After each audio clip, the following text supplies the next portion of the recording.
Nous allons maintenant, nous arrivons vers la fin de notre forum 2022. Nous allons écouter un message de clôture de Minajeh Hamed qui n'a pas pu nous rejoindre pour des raisons évidentes.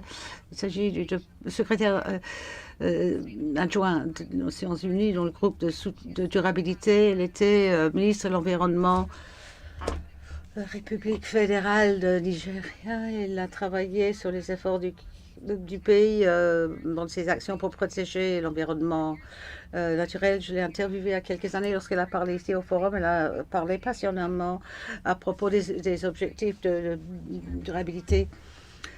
Et Monsieur Potočnik, l'équipe technique, vous pouvez nous donner ce message?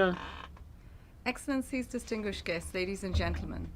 3 years into the crisis, every single sustainable development goal is in danger. Chaque objectif de durabilité est en danger. Alors, le financement nécessaire pour que ce soit mieux continue d'être canalisé et soutenu pour des profits à court terme plutôt que la résilience à long terme. Les investissements dans certains secteurs peuvent être la clé pour sauver les SDG par leur potentiel de créer des effets de multiplication sur l'agenda de 2030. SDG 3 qui demande garantir le bien-être de tout le monde est un de ces points.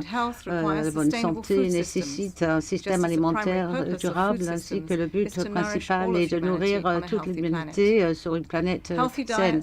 Les bons régimes sont nécessaires, la production, l'égalité, les différents objectifs de durabilité, mais près de 3 millions de personnes ne peuvent pas se permettre ce genre de régime. Donc, il faut que ce soit au centre de la transformation du système alimentaire. Tout d'abord, il faut des investissements ciblés pour améliorer la diversité et la qualité de la nourriture. Les secteurs doivent être encouragés,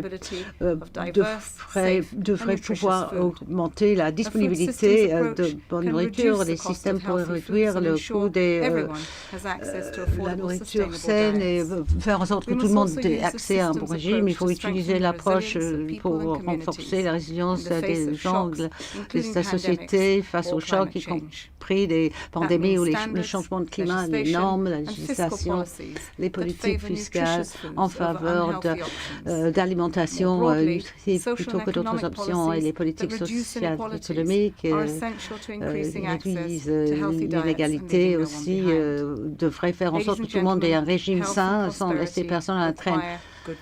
La santé et la prospérité nécessitent un bon régime et il faut un bon système alimentaire. Le système de sommet des Nations Unies a identifié plus de 2000 solutions, facilité le développement de plus de 100 voies nationales pour la transformation des systèmes alimentaires, inspiré plus de 30 coalitions d'action.